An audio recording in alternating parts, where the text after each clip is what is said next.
Kalau nak pegah baca badar ni, Bapak-bapak, ibu-ibu, saudara-saudara sekalian, bahawa hancur Sabah Nanggro diawali oleh kesombongan para penguasa.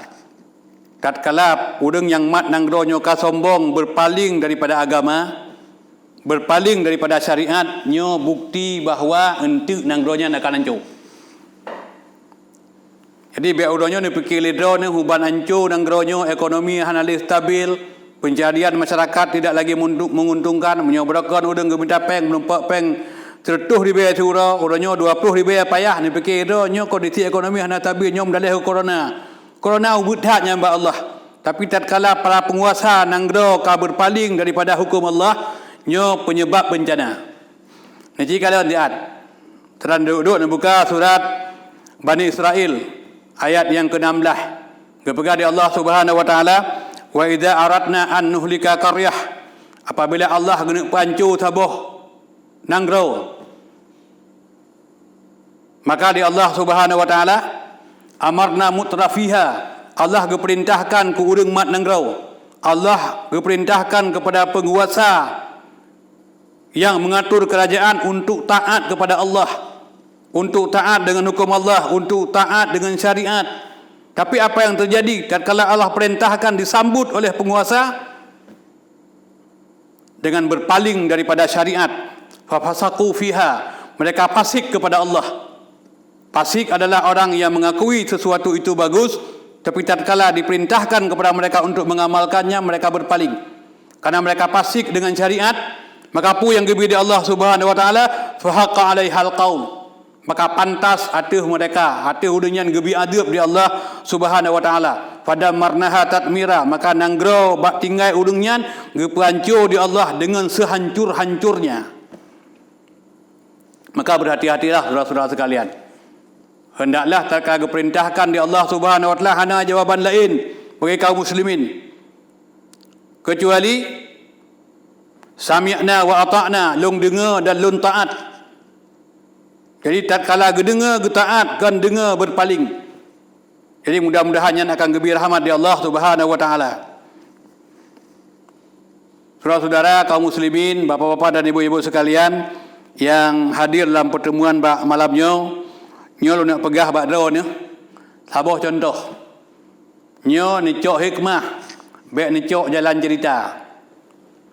Nah sabah kerajaan di Nanggro Antara. Pada awalnya Nanggro-nya sangat makmur. Gebi kemenangan di Allah Subhanahu wa taala. Watikala le musuh di luar Nanggro-nya sangat segan, sangat ditakuti dengan pasukan yang dalam kerajaan. Tapi karena penguasa Nanggro-nya zalim kepada Allah Subhanahu wa taala, perintah Allah hanya diindahkan, mereka berpaling daripada syariat, maka kerajaannya kepancur di Allah Subhanahu wa taala diserang oleh binatang yang bernama Lahuda.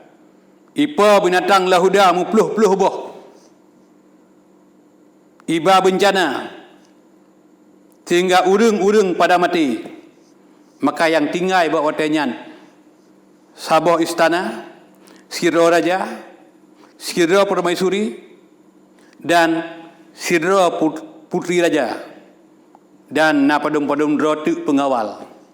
Sementara burung Lahuda tinggal Sabah tu. Nama nainang Sabah tu tengah ikaram boh dua boh. Nyan keh yang dia keancaman bagi raja. Nyo punya burung Lahuda nyan ceh boh ikaram dua boh. Nalhe aji. Nyo kerajaan nyo leboh burung Lahuda 2 malam dia ombrak-ambrik hancur. Maka diraja gepegat sayembara. Soso yang ikpoh burung Lahuda ipak icung kaya raya lung perkahwin dengan puteri kerajaan. Gepreh-preh li raja anak muda yang daftar. Mengsidau hana truh anak muda. Lemah pikiran bak makhluk lain. Lemah pikiran bak saya. Imu pakat ngaminya. Imu pakat ngan dikuh. Nyol he tu tepoh. Tajak bak raja le. Menyoga perkahwin anak dengan raja hana mungkin kerana itu hana tabuh jenis dengan anak raja. Tak lagi jabatan lain mentu. Keun mi ilung punya jabatan kutin mentu. คืนที่ko ilong menyogobi jabatan ku tem bantu ya the jika pun kon dipikir ke jabatan ya bak raja ya pegah kasiap raja je kamu poh tapi untuk janji kamu ni beri jabatan kaji ke raja maka diaturlah strategi leheboh binatangnya mi hate tikuh ibi tugas masing-masing tugas hate gahayu pate urutan ke hate droh saja uro madam gonggong saja supaya pakan burung lahuda yang na laungpung ji be aman be tenang ji tugas mi supply makanan mi ajak minta makanan nikah uro malam ajak minta makanan puo kena ke kamu puo ka the puo ke tikuh pak yang kacok ke maka ji mi berata remuh saja hanai tu mung luai ta mung igru lang kanon igru yuk tange habis makanan go bicok puo ke deh ka the puo ke mi onyan tugas tikuh tikuh kudih wati ba umpung lahuda yang pertama tikuh irudah ibabah bak saya bi olnyan itu dua uro kemudian ilhab gatai burung lahuda umbai ilhab gatai ijak lam tikuh ikap boleh ikap sayup baikap ikap 7 uro kemudian patah sayup uban patah sayup truk sakit bak burung lahuda ipa tu umbai ipa kapatah sayup teruyup ikap dia saya mati ibu dah awaknya malai jak baraja terus baraja pegah raja ka mati belum lahuda nanti ingat nak janji bentang tingat long raja tingat long ku raja meno apakah ku bi jabatan ini maka gepegot pembahagian tugas li raja ase tugas kah jaga ayub rumah jaga lampu rumah jaga istana dari luar makanan hotel lumbi mi kepada raja mi ikah urusan jaga di dalam istana hotel terus pajuh bu kepegah batikoh ikah di atas loteng urusan biar mendapat apakah malai hotel terus bi makanan kepeduk makanan iup atas tanah ke asai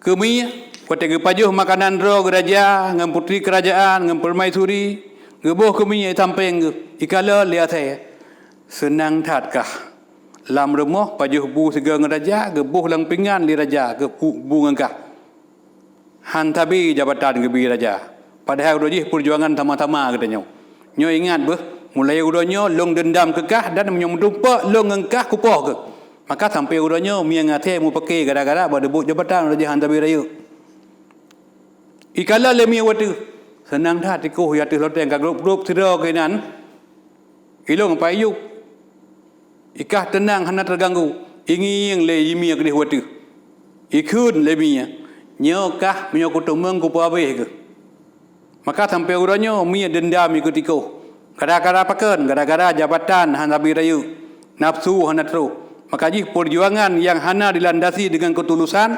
akhirji payah tangguh pakai tabi-tabi kedua-dua tu maka berhati-hatilah syara-syara alung berangkat untuk perjuangan sesuai dengan syariat niat tulus kepada Allah Subhanahu wa taala wa ma ubiru illa liya'budullah mukhlishina lahuddin yang hinan gebi pahala di Allah Subhanahu wa taala jadi semoga ada manfaat baiknya berjuang tapi ada nafsu ada keinginan tak kala nafsu hanya tercapai yang muncul adalah kekecewaan jadi mudah-mudahan nyan penyakit baik tagaina bak katanya sekecil apapun bu yang terpubut bu ikhlas katanya kepada Allah Subhanahu wa taala jadi mudah-mudahan na manfaat yang disampaikannya jadi baik nikalan pakiban jalan cerita tapi nikalan pu hikmah yang terkandung dalam cerita lung perhatanya mudah-mudahan na manfaat terima kasih